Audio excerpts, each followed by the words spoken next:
Join me in painting this beautiful daffodil using watercolors.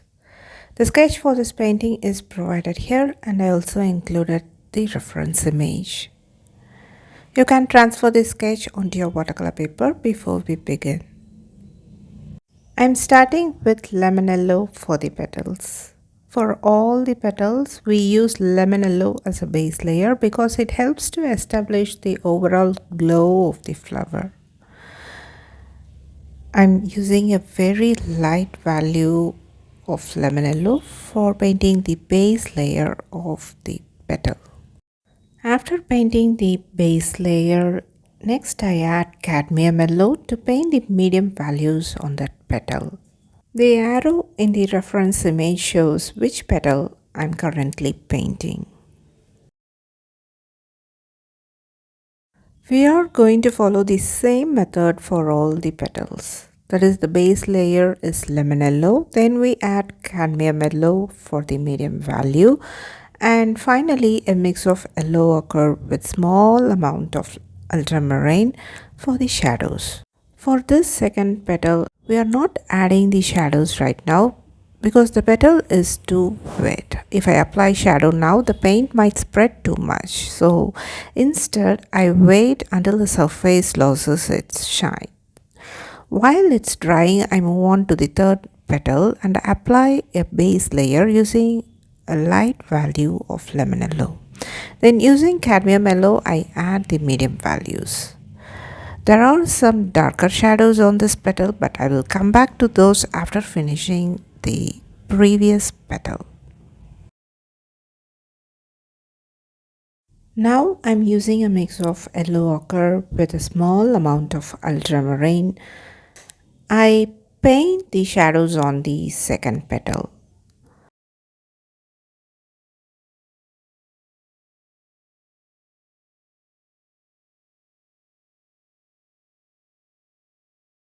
I'm using the same mixture of yellow ochre with small amount of ultramarine to paint the shadow on the third petal.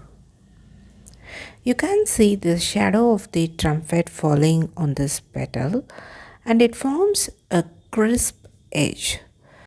So for this part, I'm using the wet on dry method to keep the shadow sharp and controlled.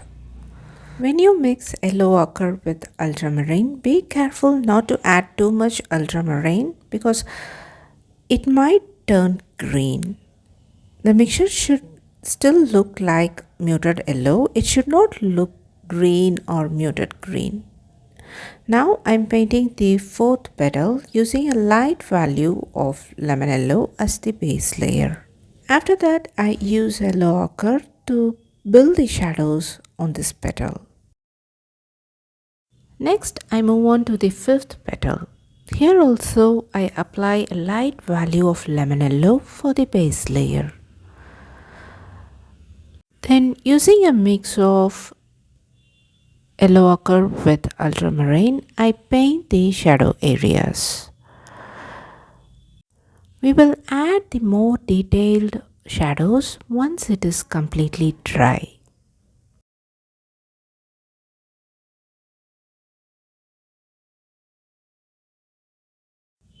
Next, I move on to the fifth petal. Here as well, I apply a light value of lemon yellow for the base layer. At this stage, I'm moving back and forth between 2 or 3 petals, allowing each one to settle before adding a stronger shadows.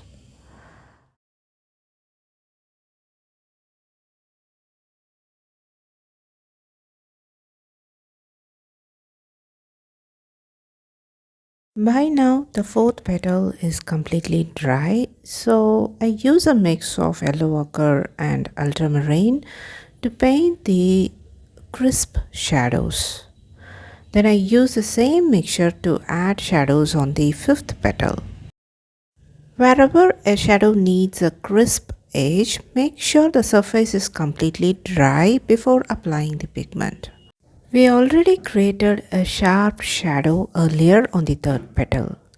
The trumpet shadow is not fully complete yet and I'm adding that onto the fifth petal. I'm trying to create the shadow closer to the trumpet to be slightly darker than the outer area of the petal.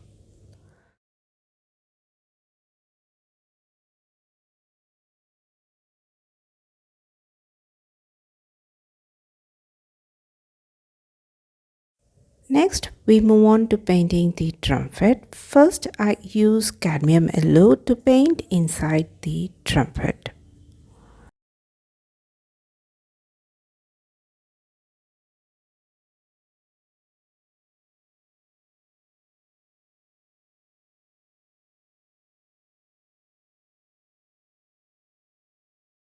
While the trumpet area is still wet with cadmium yellow, I add cadmium red along the outer edges.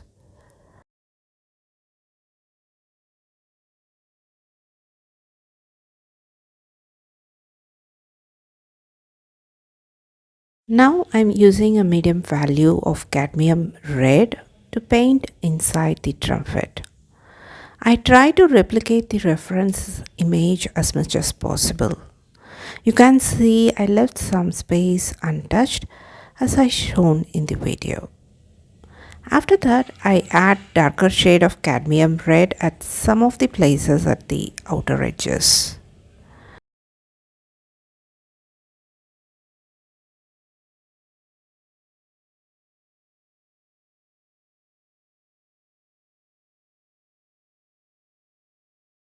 Next, I use ultramarine to paint the darkest part inside the trumpet.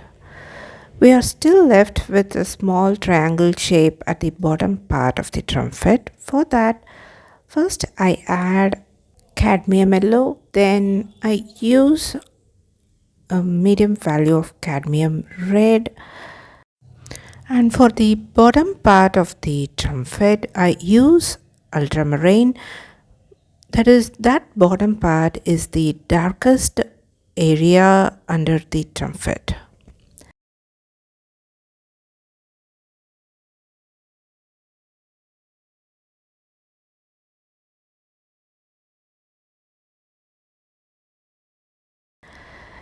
Next, we move on to paint the background. First, I wet the areas around the daffodil carefully. Then, using a mix of sap green and burnt sienna, I paint the background.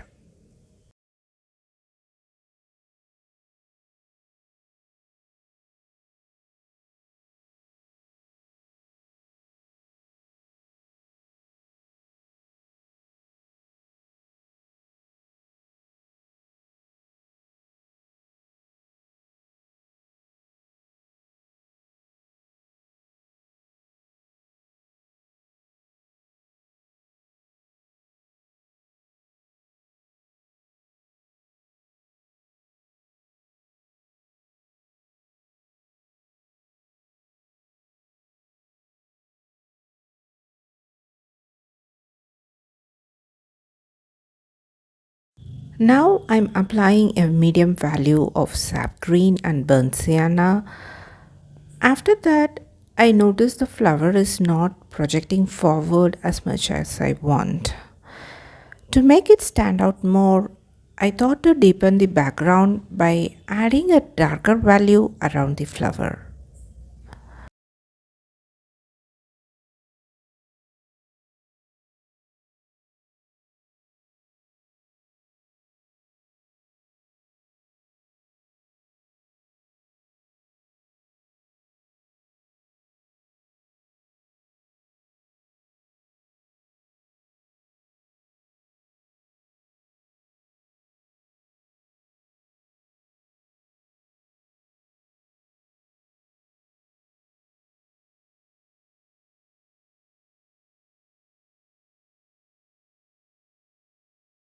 After adding the dark value of sap green and burnt sienna mix, I found that I could see that daffodil starting to come alive, and I feel it more three-dimensional.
On the left side of the flower, I wet that area and I applied a mix of sap green and ultramarine.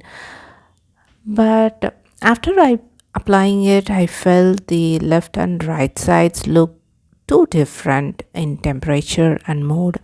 So to unify the background, I went back with sap green and burnt sienna mix on both sides.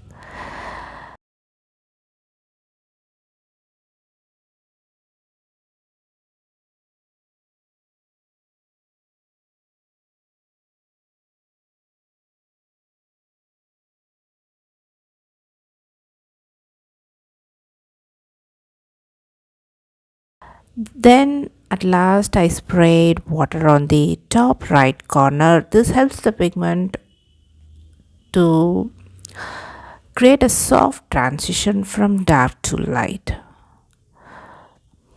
After that, I elevated the board and allowed the excess pigment to get collected near the masking tape, which is then wiped using a waistcloth. And that's it, we have done a beautiful daffodil painting using watercolor.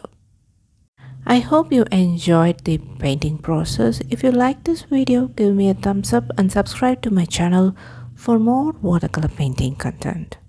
See you in another video. Until then, take care and bye bye from Prema.